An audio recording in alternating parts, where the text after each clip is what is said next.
Welcome back. You are listening to the home of forbidden romances. Prepare yourself, because tonight's story will leave you breathless. The blade didn't hurt as much as the silence. It was a clean cut, severing the air before it severed flesh, delivered by the one hand I had sworn to hold for eternity. I remember the marble floor rushing up to meet me, the taste of copper flooding my mouth, and the sight of my own blood pooling around the polished black boots of my husband. I looked up, gasping, searching for regret in those heterochromatic eyes, one storm gray, the other a piercing, unnatural violet that marked him as an enigma, the apex of our hierarchy. There was no regret. There was only a cold, clinical detachment as he sheathed his sword, turned his back on my dying body, and walked toward the weeping figure of a delicate youth standing in the shadows. "It is done," he had said, his voice void of the passion that once whispered promises against my skin. "The path is clear for you now, Julian." Darkness took me then, heavy and absolute, dragging me down into a void where only his betrayal existed. Then I gasped. Air rushed into my lungs, burning like fire, violent and sudden.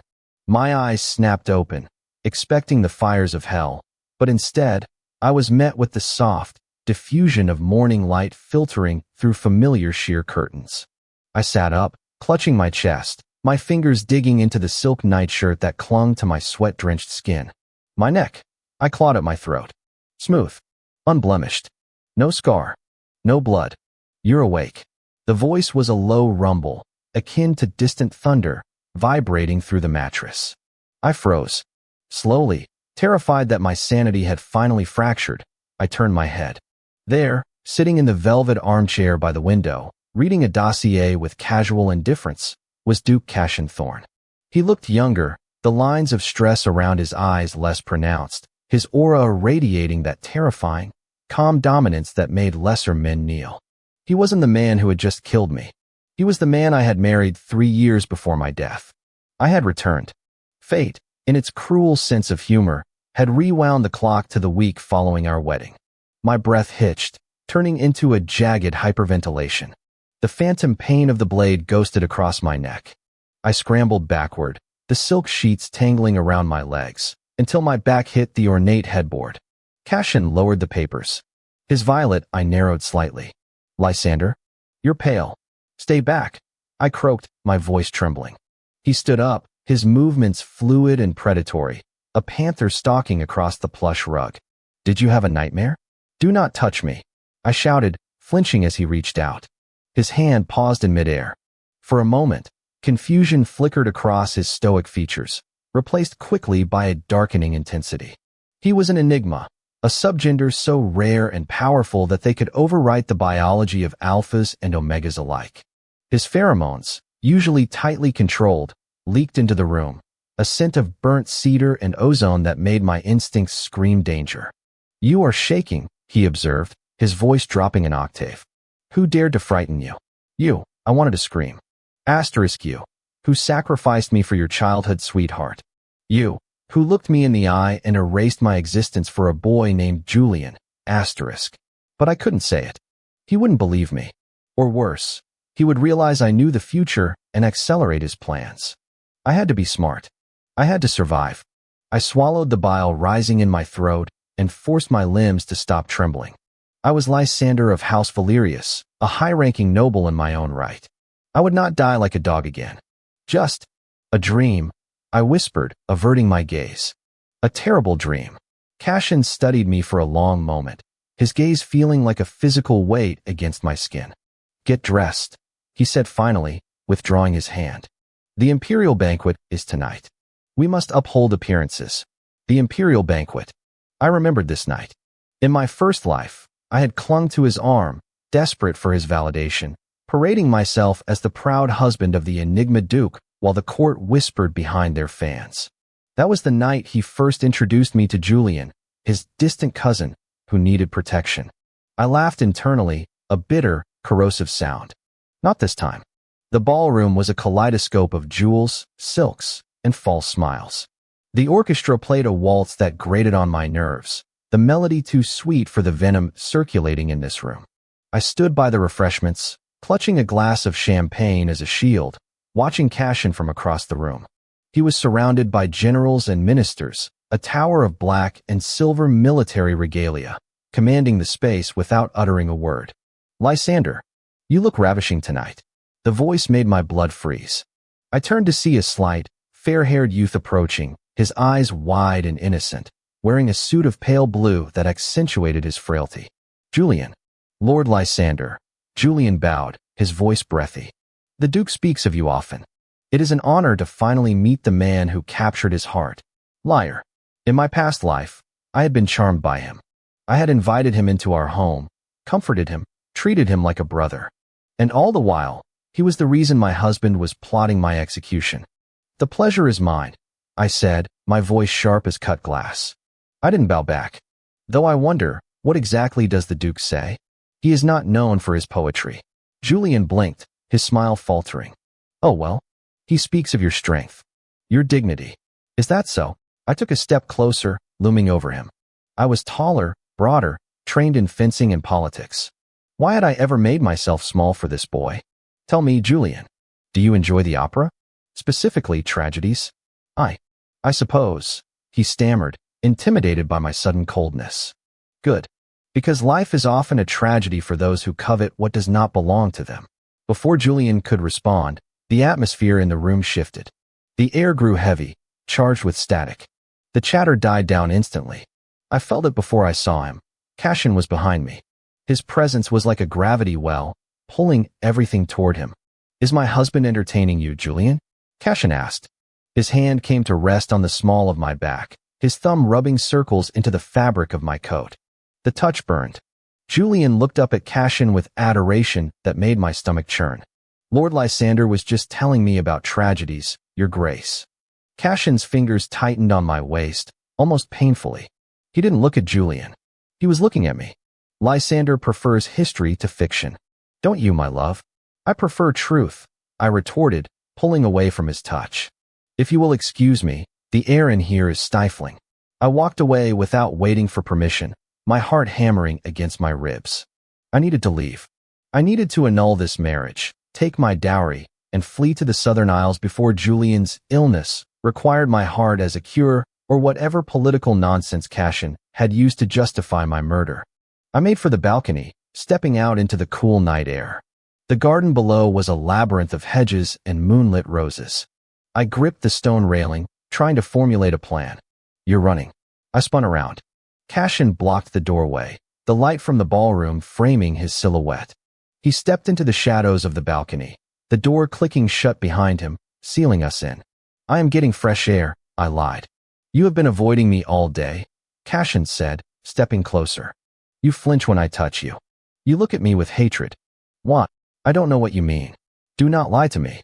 His voice cracked like a whip. He pinned me against the stone railing, his hands slamming down on either side of me, trapping me. His violet eye glowed in the darkness, the sign of an enigma losing control.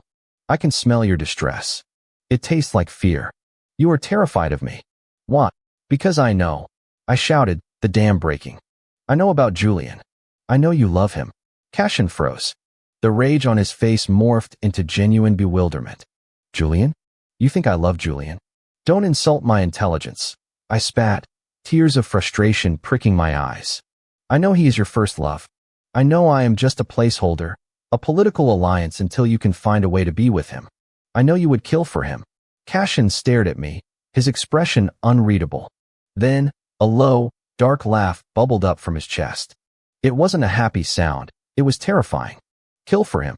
Cashin leaned in, his nose brushing against mine. My foolish, beautiful husband. I would not cross the street for that boy. But for you? I would burn this kingdom to ash. Liar. I pushed against his chest, but he was immovable. You killed me. In my dreams, you killed me for him. Cashin captured my wrists in one hand, pinning them above my head with effortless strength. His other hand gripped my chin, forcing me to look at him. Listen to me, he hissed, his intensity bordering on madness. I do not know what poison dreams you have, but Julian is a decoy. A target. I blinked, my struggle ceasing for a moment. What? The Imperial Council has been hunting for the host of the Void Heart, a curse that consumes magic, Cashin explained, his words rapid, desperate. They believe Julian is the host because I planted evidence to make them think so. I protect him only to keep their eyes off the real host. A chill ran down my spine, colder than the grave I had woken from. The real host. Cashin's thumb caressed my cheekbone, his gaze softening into something agonizingly possessive. You, Lysander. You are the host. If they knew, they would experiment on you until you were nothing but a husk. I paraded Julian around to paint a target on his back, to make the assassins look at him, not you. My world tilted. The memory of the execution played back in my mind. The cold words. The path is clear for you now, Julian. But, I whispered, my voice trembling. In the dream. You killed me. You said it was for him. Cashin's face paled. He released my chin and stepped back, running a hand through his dark hair. If the void heart fully awakens, it consumes the host's soul. There is no cure. The only mercy, the only way to save the soul from eternal torment, is to sever the connection with a blade blessed by the ancestors before the awakening completes. He looked at me, and for the first time, I saw a raw, bleeding vulnerability in the eyes of the Enigma. If I killed you in your dream, Cashin said hoarsely, it was because I failed to save you. It was because the curse won. And I would rather have your blood on my hands and your hatred in my heart than let your soul be devoured by the void. Silence stretched between us, heavy and suffocating. The puzzle pieces of my previous life slammed into place. The distance he kept. The coldness. It wasn't indifference, it was discipline. He was trying to prevent the emotional surges that accelerated the curse. And when the end came, he made me hate him so I wouldn't die with the regret of leaving a lover behind. He took the burden of being the villain so I could die free. You, I choked out. You idiot. Cashin looked at me sharply. You arrogant, self-righteous idiot. I grabbed his lapels, pulling him down. You didn't explain. You just decided for me. You made me die thinking I was unloved. I did what I had to, he growled, wrapping his arms around my waist, pulling me flush against him. And I will do it again. I will become the villain of the story 1,000 times over if it means you survive. No, I said firmly, staring into his mismatched eyes. Not this time. I remember now. If I am the host, then we find a cure. Together. Cashin studied me, his gaze tracing every inch of my face as if memorizing it. The cure requires a resonance. An energy powerful enough to stabilize the void heart. You're an enigma, I reminded him. You are the most powerful source of energy in the Empire. It's dangerous, he warned. Resonance requires total submission. It requires a bond deeper than marriage. It binds your life force to mine. If I die, you die. If you get hurt, I bleed. Good, I said, tilting my head back, baring the neck he had once severed. Then you'll have a reason to take better care of yourself. Something in Cashin snapped. The restraint he had held onto for 2 lifetimes evaporated. He didn't kiss me. He devoured me. It was a claiming, a desperate, starving seal upon my lips that tasted of champagne and salvation. His pheromones flooded my senses, no longer terrifying but intoxicating, wrapping around me like a shield of iron and cedar. Mine, he growled against my mouth, his canines grazing my lower lip. In this life and the next, I will kill anyone who looks at you. I will tear the world apart before I let that blade touch you again. Just shut up and kiss me, husband, I whispered. He obliged, lifting me off my feet, pressing me against the rough stone of the balcony while the music of the waltz drifted out from the ballroom, a distant, trivial sound compared to the thunder of our hearts. But fate, as I knew, was not so easily cheated. A week later, the first attack came. We were in the library, researching ancient texts on the void heart. The windows shattered inward, exploding in a shower of glass. Assassins, clad in the shadow weave of the Imperial Guard, poured into the room. They weren't after Julian. They were after me. Cashin, I shouted, ducking behind the heavy oak desk as a crossbow bolt splintered the wood inches from my face. Cashin moved faster than thought. He didn't draw a weapon. He didn't need to. He simply raised his hand, and the air in the room condensed. The Enigma's pressure dropped the first 3 assassins to their knees, their eyes rolling back in their heads as their nervous systems collapsed under his dominance. But there were too many. One assassin, faster than the rest, flanked the desk, a dagger coated in green poison aimed at my heart. I didn't have time to scream. Schluck! The sound of metal piercing flesh filled the room. But I felt no pain. I opened my eyes to see Cashin standing between me and the assassin. The dagger was buried to the hilt in his shoulder. He hadn't even flinched. "You made a mistake," Cashin said to the assassin, his voice calm, terrifyingly conversational. He gripped the assassin's wrist, the sound of bone crushing echoing through the library. "You touched what is mine." With a flick of his arm, he threw the assassin across the room, the man's body impacting the stone wall with a sickening crunch.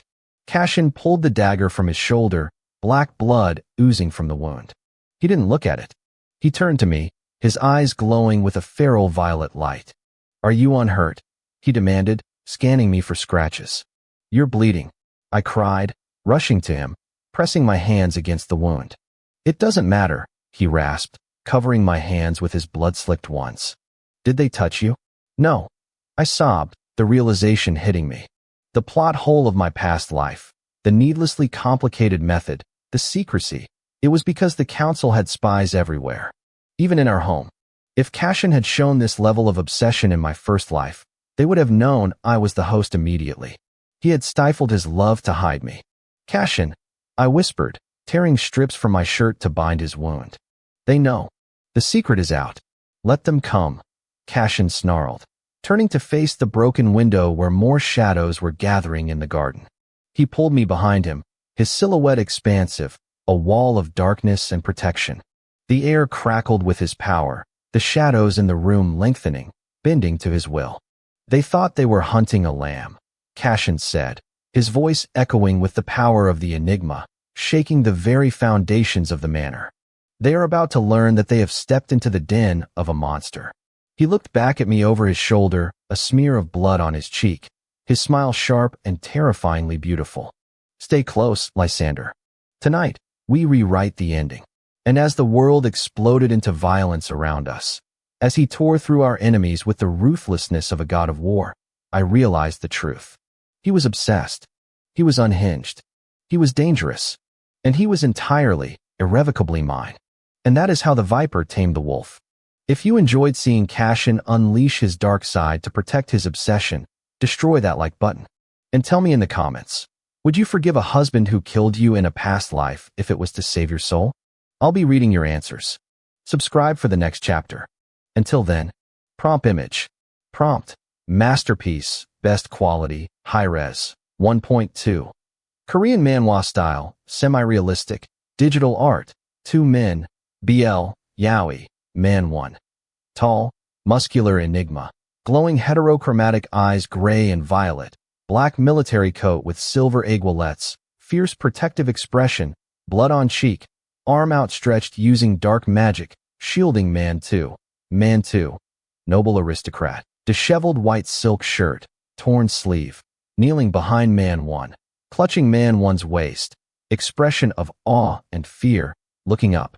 Background is shattered library, flying glass shards, moonlight streaming in, overturned oak desk, dark shadows, cinematic lighting, dynamic angle, intense atmosphere, sharp focus.